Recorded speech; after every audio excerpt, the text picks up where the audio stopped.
Buenos días, chicos. Esta vez les quiero dar la bienvenida a esta su última sesión de Derecho Laboral con la licenciada Selene Navarro, una servidora de ustedes.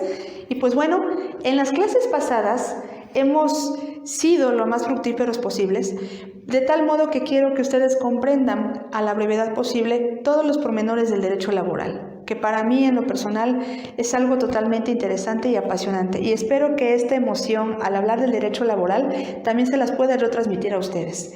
Pues bueno, muchachos, el último tema son las actuaciones judiciales en materia laboral. ¿Qué son las actuaciones judiciales? Una actuación judicial es todo aquel acuerdo que realiza el presidente de la Junta de Conciliación y Arbitraje y el secretario de Acuerdos. Como bien sabemos, en clases pasadas yo te dije que todos los juzgados en México, incluidas las juntas de conciliación y arbitraje, porque es un juzgado, que bueno, es un tribunal, tiene dos titulares. El primer titular es el presidente de la Junta y el segundo titular es el secretario de Acuerdos.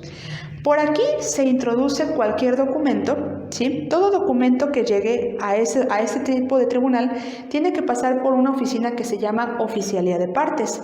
La Oficialía de Partes es la oficina corresponsal a la cual llegan todos los documentos dirigidos a la Junta.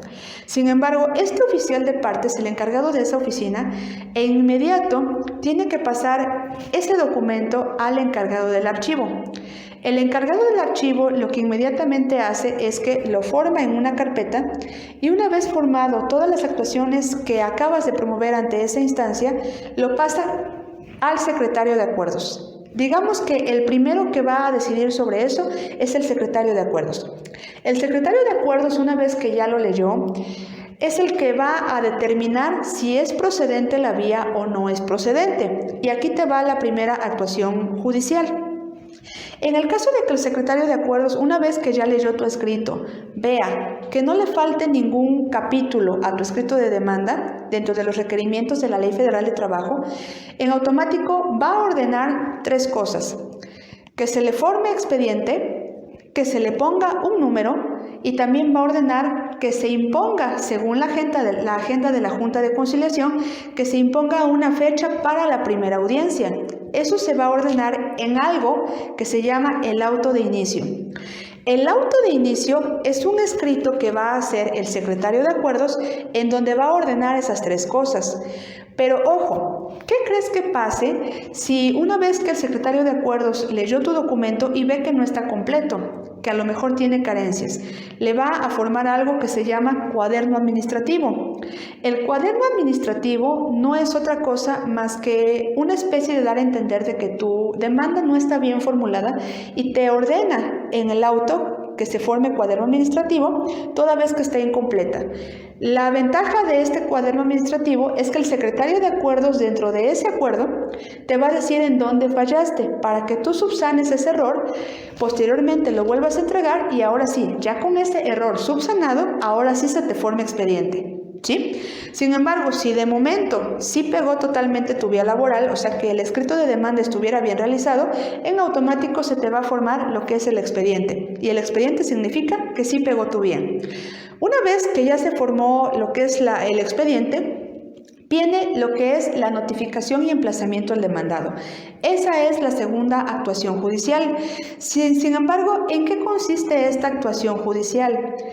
Acuérdate que en el auto de inicio ya está ordenado por el secretario de Acuerdos, pero ojo, cuando ya está bien formado el expediente y antes de que el actuario notificador se vaya a notificar al patrón, ¿sí? Porque normalmente el demandado viene siendo el patrón, una vez que realice esto se le tiene que dar vista al presidente de la Junta con ese expediente por si algún error data de la notificación que está a punto de hacerse, y si él no ve ningún pormenor, en automático se lo dan al actuario notificador de la Junta de Conciliación y Arbitraje para que él entonces entienda la notificación que se está ordenando.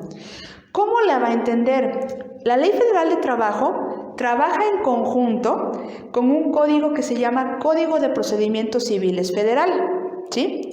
¿Por qué trabajan en conjunto? todo, porque la Ley Federal de Trabajo únicamente se aboca a ver las situaciones laborales, de despido, de indemnización, que por cierto ya hicimos cuentas.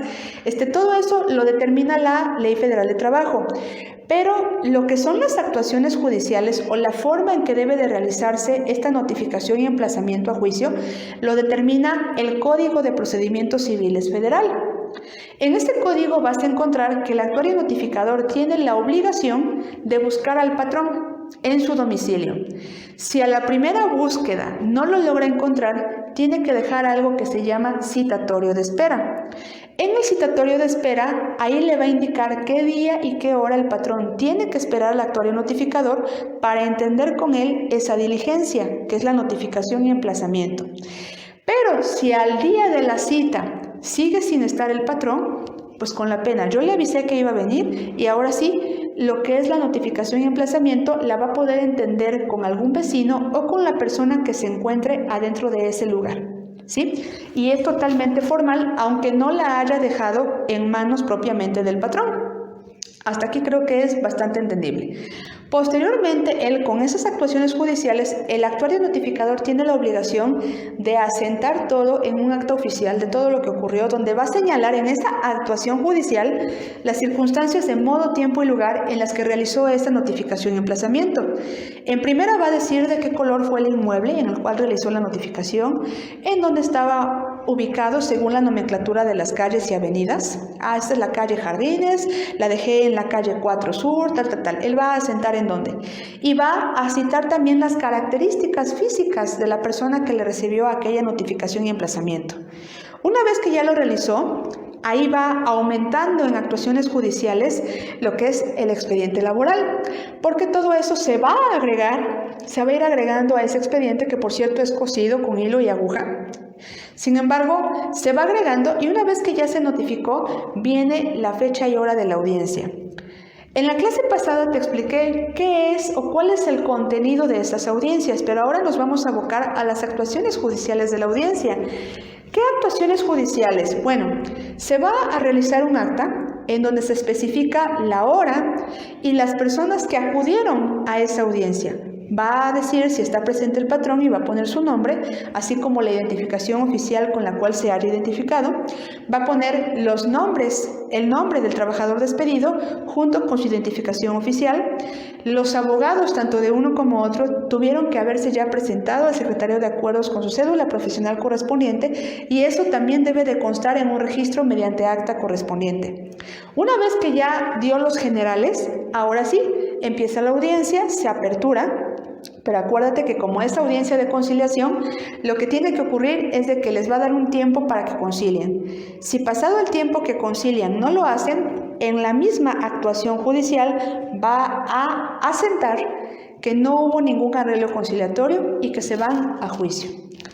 Acuérdate que a los 10 días posteriores viene la segunda audiencia, que es demanda y excepciones. En esa nueva actuación judicial, lo que va a ocurrir es que se vuelve a abrir un acta en donde otra vez se ponen los generales del patrón junto con su identificación oficial, los generales del trabajador con su identificación oficial, así como los datos de las cédulas profesionales correspondientes de los abogados tanto de uno como de otro. Y posteriormente, una vez que ya se cerraron los generales, viene la apertura de la audiencia de demanda y excepciones, que no es otra cosa, ahí nadie va a alegar ni argumentar nada, más que van a ratificar su escrito. ¿Qué significa ratificar? Que van a decir, sí, es mi firma. Y una vez que digan que sí es su firma, van a dar por ratificado tanto la demanda como las excepciones del patrón. Terminado. Y una vez que termina, se señala a una tercera audiencia, la fecha de una tercera audiencia, ahí mismo y dentro de esa misma acta, porque ya se van sabiendo la nueva fecha.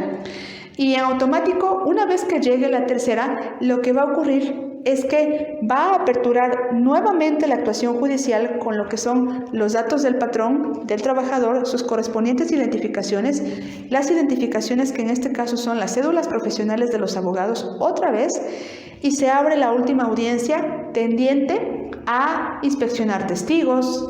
Si hay un contrato de trabajo escrito tanto por patrón como por trabajador despedido, ahí es donde se va a poner a la vista tanto del secretario como del presidente de la Junta para que le den el valor correspondiente. Si hay recibos de nómina, también se van a poner a vista de ambos para que les den ese valor valor probatorio. Y una vez concluidos todas las pruebas, se cierra el expediente, pero para ese entonces te estoy hablando de que ya es un expediente bastante grueso por todas las actuaciones que ya constan, e inmediatamente el secretario de acuerdos va a cerrar el juicio laboral mediante el acta correspondiente, lo manda a la oficina del presidente de la Junta, que normalmente, y si tiene mucho trabajo, a veces el presidente de la Junta, por tener exceso de juicios laborales tendientes para laudo a resolver, lo que va a ocurrir es que va a tener un auxiliar proyectista. El auxiliar proyectista es una persona que ayuda al presidente de la Junta para hacer los laudos. Sin embargo, entre ellos dos, pues se van a hacer todos los laudos que tengan que hacer. El laudo, ¿qué capítulos va a contener? Acuérdate que desde la primera clase yo te había comentado que el laudo es nada más y nada menos que la sentencia en materia laboral. Este laudo debe contener lo que son el capítulo de lo que son los generales, resultando, considerando y resuelve. En el capítulo de generales se pone el número de expediente, ¿sí? Y quién contra quién, nada más. En el resultando se pone más o menos en qué fecha fue tramitado la demanda laboral, en qué fechas sucedieron las audiencias. En el considerando se toman en cuenta todos los artículos de la Ley Federal del Trabajo, todos los artículos del Código de Procedimientos Civiles Federal que aplican a ese juicio, porque en el considerando considera las leyes que son aplicables al caso, pero en el resultando se hace como que un breve historial de todo lo que ocurrió en ese juicio. Posteriormente, y ya que vino el resultando, el considerando, viene el capítulo del resuelve. Chan, chan, chan, chan. ¿Qué significa esto?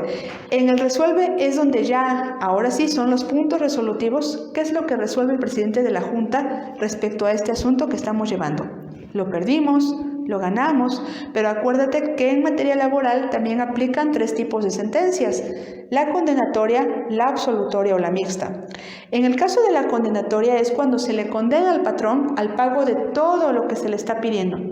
En la absolutoria es cuando la parte trabajadora no logró probar que pues el patrón le debía un finiquito, que aún estaba pendiente de pagar, y por lo tanto lo absolvieron, es decir, no lo condenaron a nada.